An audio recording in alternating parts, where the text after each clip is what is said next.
최대한 피부 자연주름에 맞추어 숨길 수 있는 부위는 숨겨서 흉터를 최소화한다고 생각하시면 됩니다. 개개인이 가지고 있는 헤어라인을 고려하여 개인별 커스터마이징 디자인을 하고 있고요.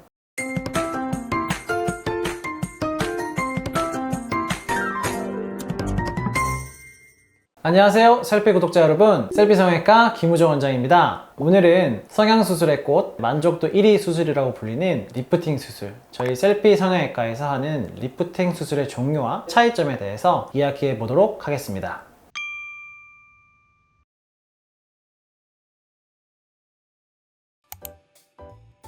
미니 거상은 헤어라인 2cm 정도로 절개를 해서 피부의 유지인대만 최소한으로 박리하는 피부를 당겨주는 수술입니다. 보통은 실리프팅과 같이 시행을 하게 되고요. 부기와 회복 기간이 거의 필요 없어서 간편하게 받을 수 있는 수술입니다. 수술 후 흉터는 거의 보이지 않고요. 20, 30대가 주 대상으로 포인트별로 피부를 당길 수 있다는 점이 장점입니다. 이렇게 구렛나루 위쪽에 약 한 2cm 정도의 절개를 통해서 이렇게 박리 범위를 정하게 되면은 광대 유지인대라는 이 부위가 이렇게 열리게 되면서 피부를 좀 확 당길 수 있습니다.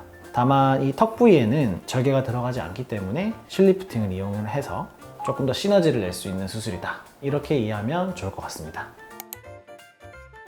뒷미니 거상의 절개는 헤어라인에서 귀의 첨부까지 약 4cm 정도 되는 미니 거상의 종류로, 기존의 미니 거상보다는 박리를 조금 더 충분히 하여 근막층을 충분히 노출시켜서 속부터 제대로 당겨 리프팅하는 수술입니다. 수술하고 난 이후에는 절개의 흉터는 거의 남지 않고요. 일반적인 거상술보다는 조금 더 회복 기간이 빠른 그런 장점이 있는 수술입니다. 고렛나루 쪽으로 절개가 들어가고요. 귀의 고랑을 따라서 한 1cm 정도, 토탈 한 4cm 정도 절개가 들어갑니다. 미니 거상보다는 조금 더 많이 박리를 하고요. 이렇게 박리가 된 피부 밑으로는 근막층이 노출되고 근막층을 당겨 놓고 나머지 피부를 제거해서 봉합하는 수술입니다. 막스 거상은 절개가 귓볼을 지나 뒤통수까지 가는 전통적인 안면 거상술에 비해서 절개가 귓볼까지만 가는 짧은 절개선으로 팔자주름이라든지 입가 쪽, 그 다음에 볼처짐 등을 개선하는 수술입니다. 근막층을 제법 많이 박리를 하고 당겨서 조금 더 근본적으로 근막층을 들어 올리는 그런 수술이라고 생각하시면 되고요. 남는 피부도 제거를 해서 유지 기간을 좀 현저하게 늘린다, 이렇게 이해하시면 좋아요. 헤어라인에서부터 귀의 고랑을 따라서 이 정도로 절개가 들어가고요. 박리 범위는 이렇게 박리를 해서 광대 유지인대라든지 깨물근 유지인대를 다 박리를 해서 효과적으로 리프팅 시켜주는 수술입니다. 리프팅 수술의 꽃이라고 볼 수 있죠. 안면 거상은 절개가 헤어라인에서부터 귓볼을 지나 뒤통수 쪽까지 조금 상대적으로 절개가 긴 그런 수술인데요. 근막과 피부 거상이 따로 시행이 되며 근막층을 핵심적으로 리프팅 시키고 그 다음에 원래 위치로 재배치하여서 얼굴이 처지는 것을 근본적으로 해결할 수 있는 방법입니다. 섬세한 절개와 봉합을 위해서 개개인별로 다른 얼굴의 주름선을 미리 파악을 하고 디자인을 하게 돼요.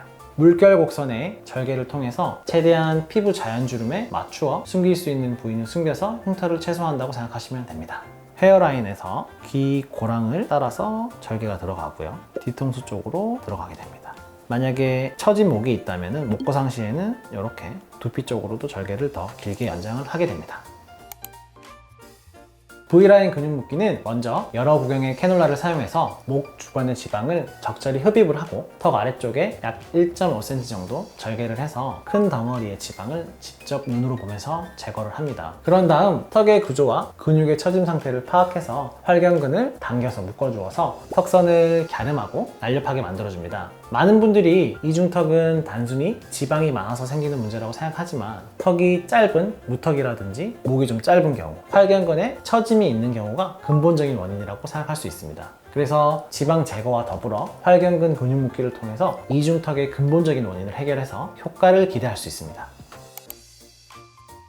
엘라스틱 굼은 원통형의 실리콘을 중심으로 그 주변을 폴리에스터가 싸고 있는 감싸진 형태로 만들어진 실입니다. 기본적으로 이 실은 녹지 않은 실이에요. 가운데 코어 부분에 있는 실리콘은 탄성을 목적으로 하고 바깥의 폴리에스터 부분은 조직의 유착을 목적으로 합니다. 이 실은 야노니들이라는 긴 바늘이 양쪽으로 연결되어 있어서 얼굴의 처짐이라든지 목 부위의 처짐을 개선하는 용도로 주로 사용이 됩니다. 기본적으로 녹지 않기 때문에 효과가 오랫동안 유지될 수 있고 탄성이 있기 때문에 목 주위에 불편감이 적다는 장점이 있습니다. 목 거상은 목에 세로주름과 가로주름이 심할 때 시행하는 수술로 귓볼 근처에서 뒤통수 쪽으로 이렇게 내려가는 곡선의 절개를 시행하게 됩니다. 피부와 활경근이라 불리는 늘어진 근육을 같이 당겨주는 수술이기 때문에 목의 가로주름보다는 세로주름에 더 탁월한 효과를 내는 방법입니다. 내시경 이마 거상은 약 3군데에서 5군데 절개창을 통해서 이마주름, 미간주름, 눈가주름을 리프팅시키고 눈과 눈썹 사이 거리를 늘리는 수술입니다. 자연스럽게 이마와 상안검의 처짐을 개선시킬 수 있는 아주 좋은 수술인데요. 내시경 이마 거상에서 가장 중요한 포인트는 박리입니다. 박리가 제대로 되지 않으면 아무리 세게 당겨 올려놓아도 6개월 이내에 다시 처져 내려오게 됩니다. 따라서 미세 내시경 기구를 사용해서 혈관과 신경을 섬세히 보존하면서 눈썹 주위의 단단한 유착을 잘 열어주어야 반영구적인 효과를 낼 수 있습니다. 이마 축소란 넓은 이마 부위를 절개를 해서 두피를 아래로 내리는 방법으로 이마의 너비를 줄여 얼굴의 전체적인 밸런스를 맞추는 수술입니다. 보통 적절한 비율은 이마와 미간 사이 너비를 중안면까지 너비와 같은 길이로 맞추게 돼요. 넓은 이마가 줄어들면 얼굴이 작아 보이는 것뿐만이 아니라 세련된 이미지까지 같이 가져갈 수 있습니다. 넓은 헤어라인, M자형 헤어라인, 비대칭 헤어라인 등 개개인이 가지고 있는 헤어라인을 고려하여 개인별 커스터마이징 디자인을 하고 있고요. 얼굴의 크기를 줄이고 싶은 분이라든지 모발 이식 없이 헤어라인을 교정하고 싶으신 분, 아니면 M자형 헤어라인을 교정하고 싶으신 분들에게 강력하게 추천드리고 있습니다. 본인에게 맞는 리프팅 수술이 무엇인지 전문의와 상담을 하셔서 현명하고 만족도 높은 수술 결과를 얻으시길 바라겠습니다. 지금까지 셀피성형외과 김우정 원장이었습니다. 시청해주셔서 감사합니다.